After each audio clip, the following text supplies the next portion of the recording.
Voici l'intérieur. Imaginez un espace vraiment luxueux, au point qu'il pourrait être comparé aux véhicules premium nationaux. C'est le fleuron d'un constructeur généraliste. Waouh, il y a quelque chose qui a attiré mon regard. Vous demandez si c'est le V15? Non. C'est impressionnant aussi, mais vous voyez ce grand cylindre à l'intérieur? Une suspension pneumatique est installée. Qu'est-ce que c'est? Au niveau national, c'est comme une grandeur avec une suspension pneumatique. Ah, ce n'est pas un peu exagéré? Pourquoi est-ce que j'ai l'impression d'être lésé, même avec la taille de cet écran et les disques de frein perforés? C'est quoi ça? Oh, waouh, ça fonctionne vraiment rapidement. Regardez.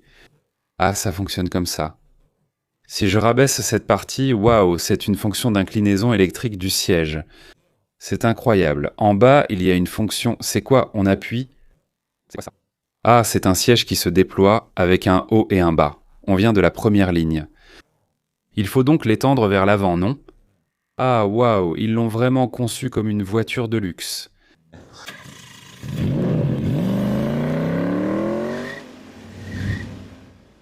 Bonjour, je suis Yombok Yombonkureo. Je suis actuellement dans le showroom de BYD. Un véhicule mérite particulièrement votre attention lors de cette exposition. La série 08 est juste devant moi. Il s'agit de la série Ocean 08, et ce véhicule est le modèle phare du C-Lion 7 qui a été lancé en Corée. C et C-Lion 7 sont des modèles berlines et SUV. Vous vous demandez ce que cela signifie. BYD a présenté le modèle phare de la série Ocean lors du salon automobile 2026 et ce véhicule a été dévoilé simultanément dans une version berline, que vous voyez ici, ainsi que dans un SUV qui est très tendance en ce moment. C'est rare même pour BYD de présenter simultanément deux véhicules de formes différentes. Présenter deux modèles en même temps, c'est vraiment exceptionnel. Alors découvrons dès maintenant ce nouveau modèle phare. Voici le nouveau 08 considéré comme le fleuron de la gamme C. Récemment, les voitures électriques affichent un design plus fin, notamment avec des phares avant très minces. Cependant, même s'ils sont fins, ils ont une forme de phare vraiment perçant, ce qui leur donne un aspect audacieux. Je pense que la partie supérieure sert probablement de feu de jour, DRL. Cette partie semble aussi faire partie des feux de jour. Eh bien, si on les regarde la nuit, on a vraiment l'impression qu'un dragon ouvre grand les yeux, non? Et pour les phares, ils sont séparés et placés en bas. Donc, si on regarde l'ensemble, on peut dire qu'il a vraiment un visage imposant. C'est justement la caractéristique du nouveau modèle phare de la série Ocean. Personnellement, j'aime bien ce côté puissant qu'il dégage. Alors, comment était la BYD d'avant? Ce modèle Plus, qui a le même visage que l'Atto 3 lancé en Corée, représente généralement le visage typique de BYD. Eh bien, ce véhicule et le fleuron de la nouvelle série Ocean sont complètement différents. Alors voyons-les ensemble. Que diriez-vous du SUV phare? Pour le SUV, la partie supérieure est identique. Le design autour des phares présente le même visage, mais la partie inférieure, c'est-à-dire le bas du pare-choc, donne une impression plus audacieuse. Donc, si la berline donne évidemment une impression plus élégante et sportive, le SUV offre clairement une sensation de grandeur. En présentant ces véhicules, un aspect m'a personnellement surpris. Aujourd'hui, BYD est devenue une marque de voitures grand public dont tous les aspects, y compris les lignes de joint, se sont nettement améliorés. C'est une voiture BYD pour le grand public. Si on ne vous le disait pas, regardez un peu. Voici l'intérieur. Le modèle phare des voitures grand public offre un espace vraiment luxueux, comparable même aux véhicules premium nationaux. Ah, c'est pour ça que ça m'a paru encore plus impressionnant. Chaque ligne de séparation, chaque matériau, la sensation des commandes et bien sûr la qualité de fabrication était déjà bonne auparavant. Chaque ligne de séparation paraissait d'autant plus impressionnante, ce que j'ai beaucoup apprécié. Donc, en voyant les véhicules qui sont sortis cette fois-ci, j'ai eu l'impression, peut-être en exagérant un peu, qu'ils ont dépassé le niveau des voitures grand public. Donc on peut même dire qu'ils ont atteint un niveau premium. Même si on les évalue ainsi, le profil latéral a évolué avec des proportions rassurantes. En général, on associe les voitures électriques à une batterie sous le plancher, notamment pour les crossovers, même si la qualité de fabrication était déjà bonne avant. Je vous ai dit qu'aucun véhicule ne me plaisait à cause des proportions ici. Vous vous souvenez? J'ai vraiment trouvé que la Xiaomi YU7 avait un design superbe. La raison, c'est qu'avec la batterie placée sous le plancher, la hauteur augmente, donc ils ont modifié ces aspects avec des proportions différentes. J'ai donc dit que la YU7 de Xiaomi avait une structure 1-1-1, Mais la berline que vous voyez maintenant ressemble vraiment beaucoup à une voiture thermique classique. Je trouve qu'ils sont vraiment très doués pour ça maintenant. Mais comme ce véhicule est une voiture grand public, si vous regardez ses finitions, ici c'est une baguette, mais ils l'ont habillée d'une finition brillante. Ce qui m'a le plus surpris au salon automobile, c'est que pour les véhicules haut de gamme, cette partie a été remplacée par une méthode de vitrage affleurant. Quand on regarde la voiture de loin, même si la couleur de la carrosserie ne correspond pas exactement, elle reste très élégante, ce qui donne une impression futuriste grâce à ce nouveau design. Et c'est un modèle phare. Les jantes utilisées sur ce véhicule phare sont de 19 pouces. Pour une berline, c'est plutôt bien. Les dimensions sont 245 bar, 45 R, 19 pouces. Waouh, il y a quelque chose qui a attiré mon regard. Vous demandez si c'est une version baissée ? Non, ce n'est pas ça. C'est impressionnant aussi, mais à l'intérieur, vous voyez ce grand cylindre, il y a une suspension pneumatique installée. Qu'est-ce que c'est ? C'est une grandeur, non ? Ils y ont ajouté une suspension pneumatique. Ah, ce n'est pas un peu exagéré ? Je suis surpris de voir des freins perforés de cette taille, y compris la taille du disque, et je ne peux pas m'empêcher de trouver ça injuste. BYD a atteint ce niveau et le design de l'arrière a aussi changé, mais c'est devenu encore plus épuré. Les feux arrière des véhicules BYD que nous connaissons étaient conçus comme une tresse torsadée, alors que sur les véhicules nationaux, c'était fait de cette façon. Mais vous savez, le nouveau design est simple. Dans ce design anguleux, cela rappelle un peu les voitures BMW. Il y a un angle puis une sorte de vague qui se prolonge vers le centre, et au centre, la vague descend et se termine par une courbe relevée. C'est ce genre de design. Ça va ? Oui, ça va. Le design de l'arrière est élégant et donne une impression de coupé. Et ce véhicule est un modèle à 4 roues motrices avec un moteur à l'avant et à l'arrière. Est-ce que vous connaissez ce logo ? C'est une batterie flash. BYD est la seule marque à proposer cela sur des modèles de série. La berline modèle 08 peut parcourir 100 km avec une seule charge. Voyons maintenant comment est l'espace intérieur. Il y a une raison pour laquelle je fais l'éloge des bases des véhicules BYD. Regardez ici, c'est la partie de la charnière de la porte. Nos abonnés vont dire « Tu vas encore en parler ?» Oui, il faut le faire. Quand quelque chose est bien, il faut continuer à le dire. Ce serait bien que les constructeurs nationaux observent et appliquent aussi ce genre de détails. Parce que cette méthode n'existe pas chez Hyundai, elle n'est présente que sur les véhicules Genesis. À quoi sert ce genre de détail ? D'habitude, ouvrir et fermer la porte ne pose aucun problème, peu importe la méthode. Mais réfléchissez. Votre voiture ne roule pas toujours sur des routes parfaitement plates. Parfois, vous allez à des rendez-vous ou vous partez en camping et dans ces situations, la voiture peut se tordre. Si cela arrive, la charnière subit une contrainte et il arrive souvent que le coffre ne s'ouvre plus. Deuxièmement, le nouveau design du panneau de porte est incroyable. Vraiment incroyable.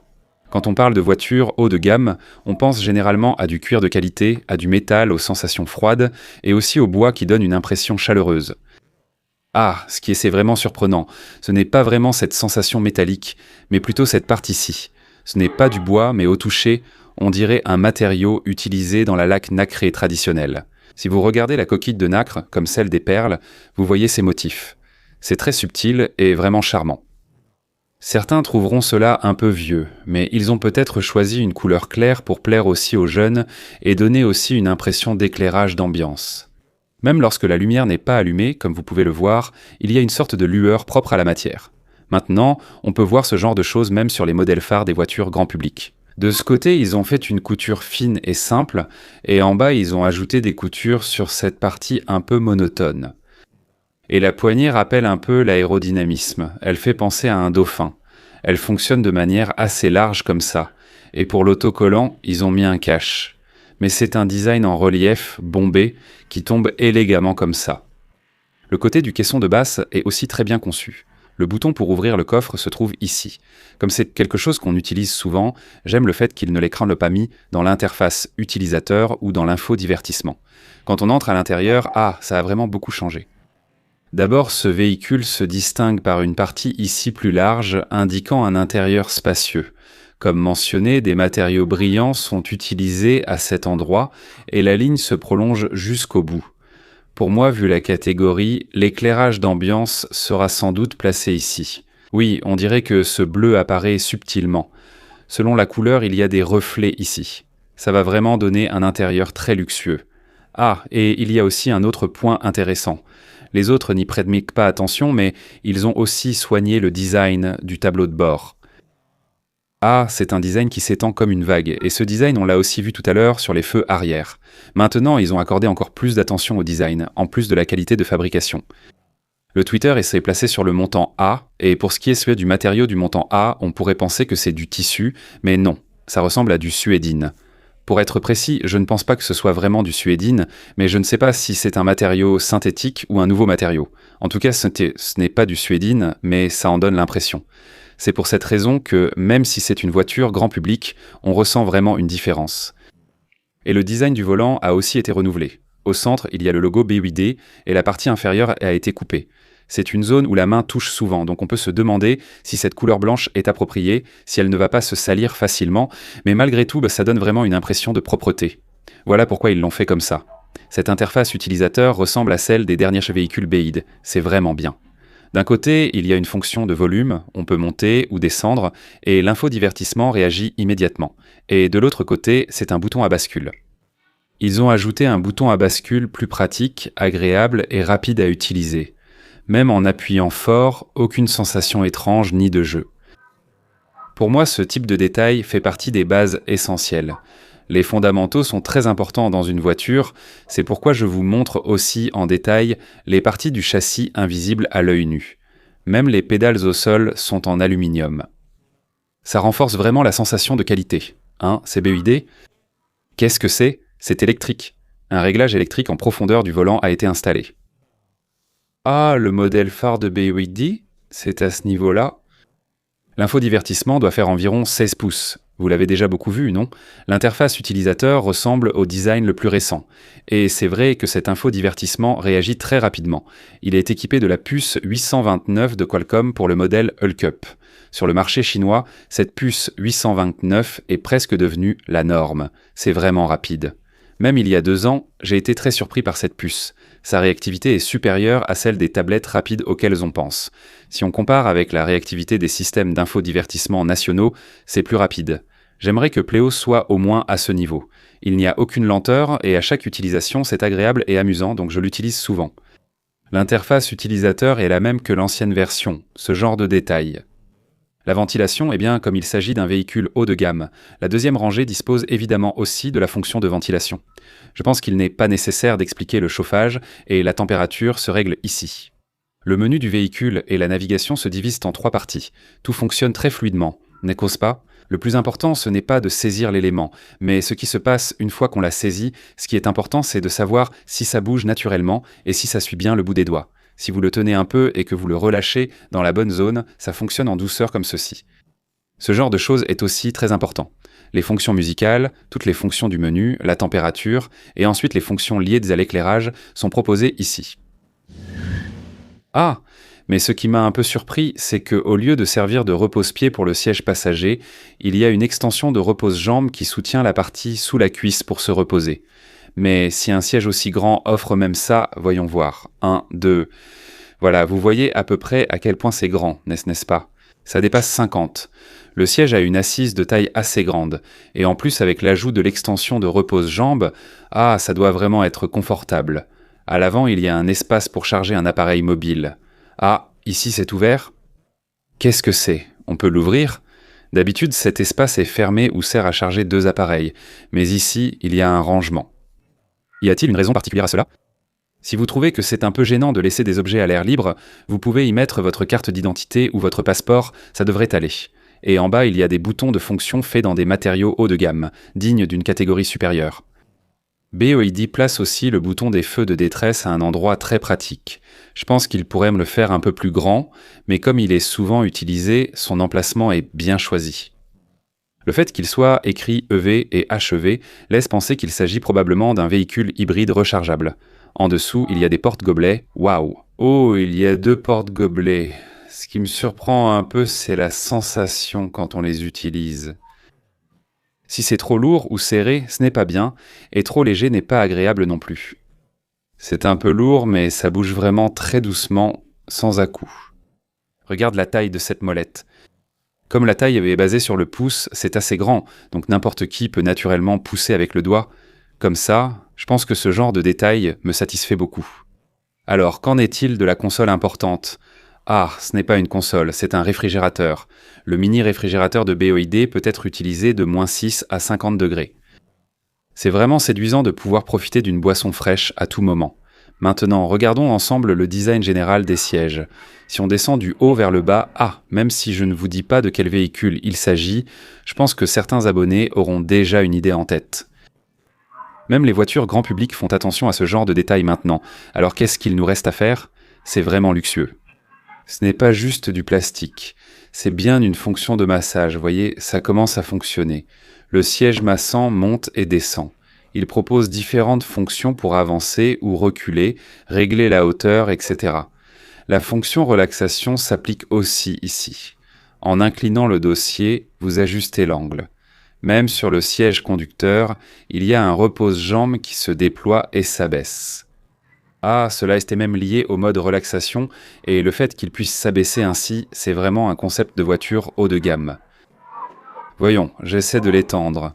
En maintenant le bouton, cette partie se replie ainsi. La ceinture est aussi rangée proprement.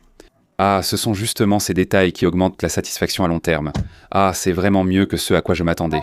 Bien, dans ce cas, vérifions aussi l'espace de la deuxième rangée. Ça, c'est un peu de la triche, non ? Tout d'abord, ce qui surprend vraiment quand on s'installe à la deuxième rangée, c'est la sensation d'espace à l'intérieur. C'est immense, c'est vraiment très spacieux. Ce plancher, d'habitude, je ne le mesure pas, mais je vais essayer de le mesurer avec mes doigts. Ça fait un doigt, puis 2 doigts. Mon doigt fait 21 cm et la surface du plancher dépasse 40, presque 44. C'est vraiment très large. Voulez-vous que je vous montre avec ma chaussure ? Comparé avec votre propre véhicule, il y a plus d'espace à l'arrière, au moins autant que ça.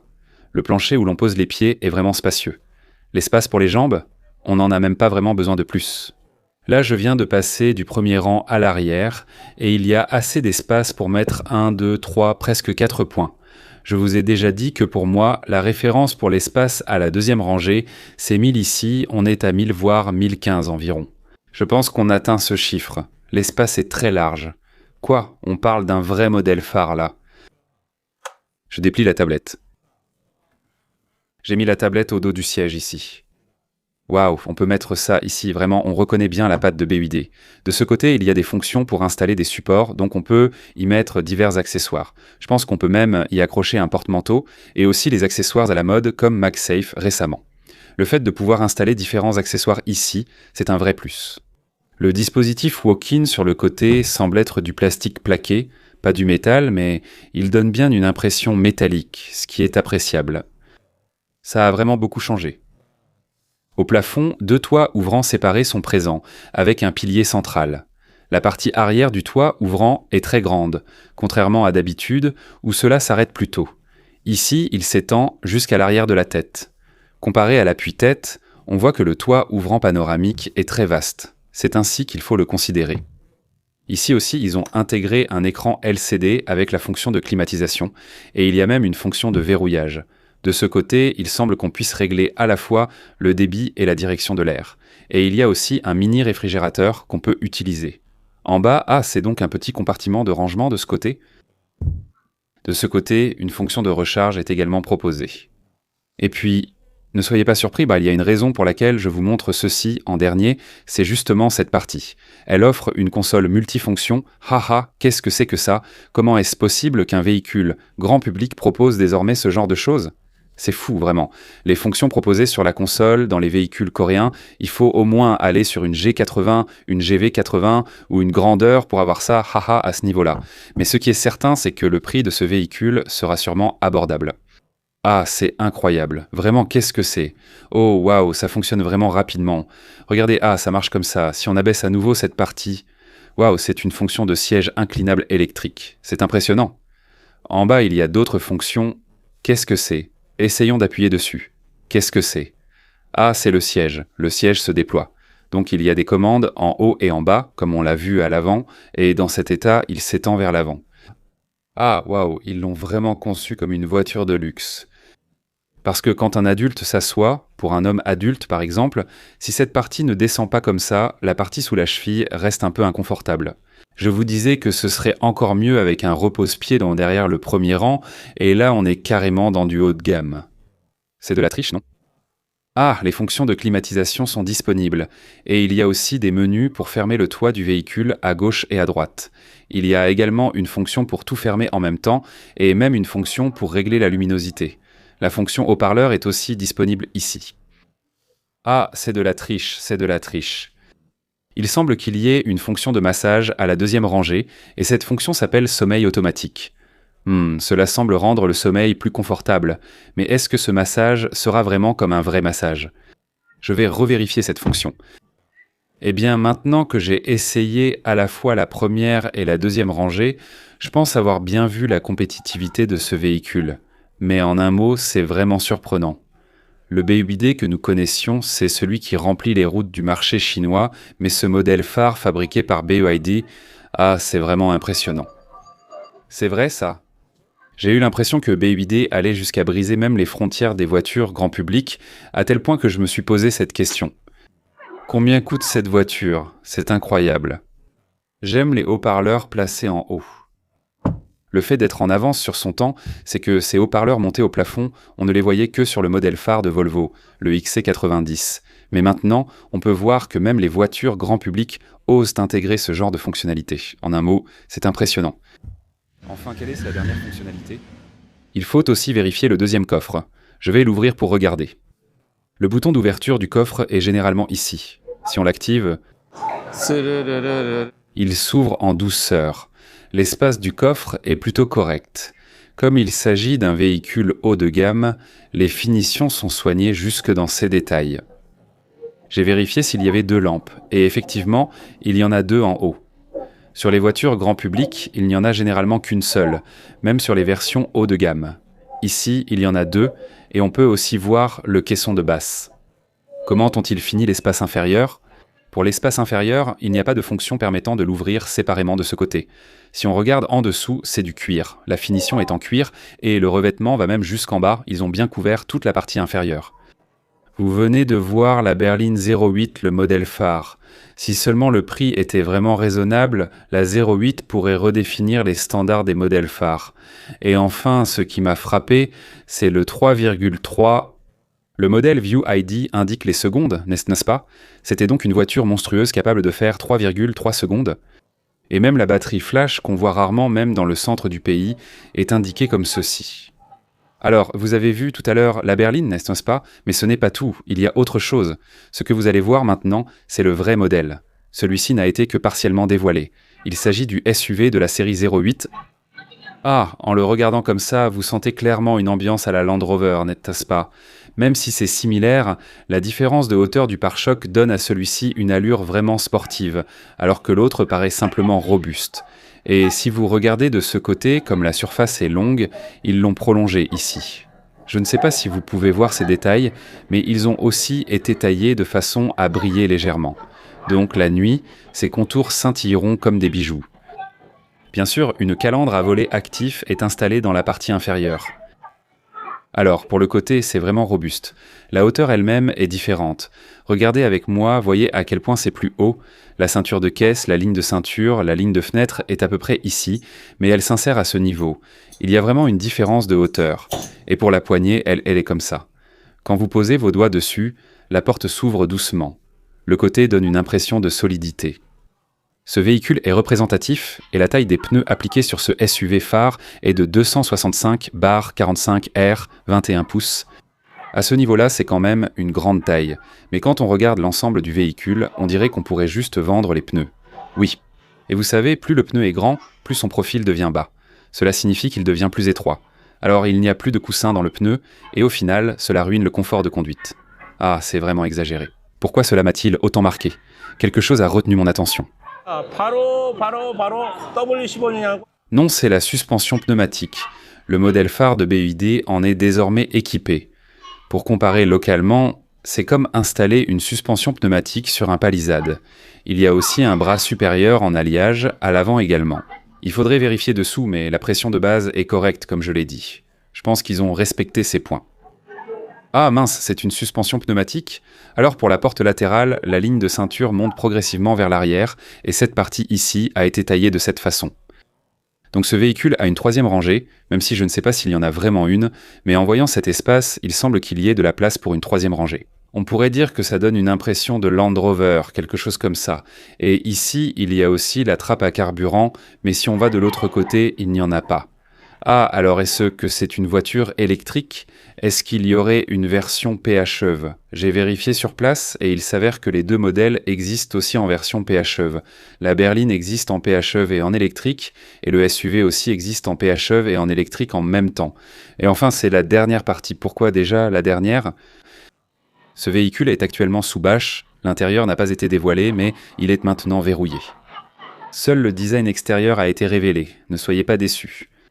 Si vous regardez l'intérieur de la berline, vous pouvez imaginer celui du SUV. Je pense qu'ils seront identiques à plus de 90%. Pour finir, observons le design des feux arrière. Un troisième feu stop se trouve en haut, leur largeur est impressionnante, ils s'étendent entièrement et sont reliés jusqu'au bout. Il s'agit probablement d'une caméra arrière ou d'une caméra intérieure. Le design des feux arrière à l'arrière présente une légère différence, mais ils sont reliés comme sur la BMW X6, comme vous pouvez le voir sur la photo. Une fois puis une deuxième fois, cela crée une impression forte. Au centre, il y a le logo BYD. La partie qui ressemble au feu arrière est aussi intéressante. C'est une forme qui se rétrécit progressivement, ce qui donne un design plus tendu. En un mot, l'arrière est vraiment robuste. Désormais, BYD commence à présenter ce genre de véhicule. Enfin, regardons le 0 à 100 km/h du SUV. 3,9 secondes quoi. Ce n'est même pas une supercar et pourtant, il fait moins de 4 secondes. Il mise donc tout sur des temps de 3 secondes et quelques. Et enfin, c'est la dernière chose. Le fait que ça parte comme un éclair, c'est parce que la batterie Blade 2.0 de BYD est installée. Cela fonctionne beaucoup plus rapidement et de manière plus stable. Et le premier constructeur à avoir appliqué la technologie de batterie flash sur des véhicules de série, c'est justement BYD. Une charge complète n'atteint jamais vraiment 100% à cause de la marge pour le freinage régénératif. Il ne faut que 9 minutes pour arriver à 97%. Ce véhicule est vraiment impressionnant, vous voyez? Ah, c'est vraiment incroyable. BYD est considéré comme la marque numéro 1 parmi les voitures populaires, mais sur le marché chinois, le numéro 1 c'est CATL. Et au niveau mondial aussi, CATL est numéro 1. BYD est numéro 2 pour les batteries, mais numéro 1 pour les voitures. C'est vraiment un fabricant impressionnant. Jusqu'ici, c'était BYD Zhongguan Chongguan sur le marché Yeonmot-gurum.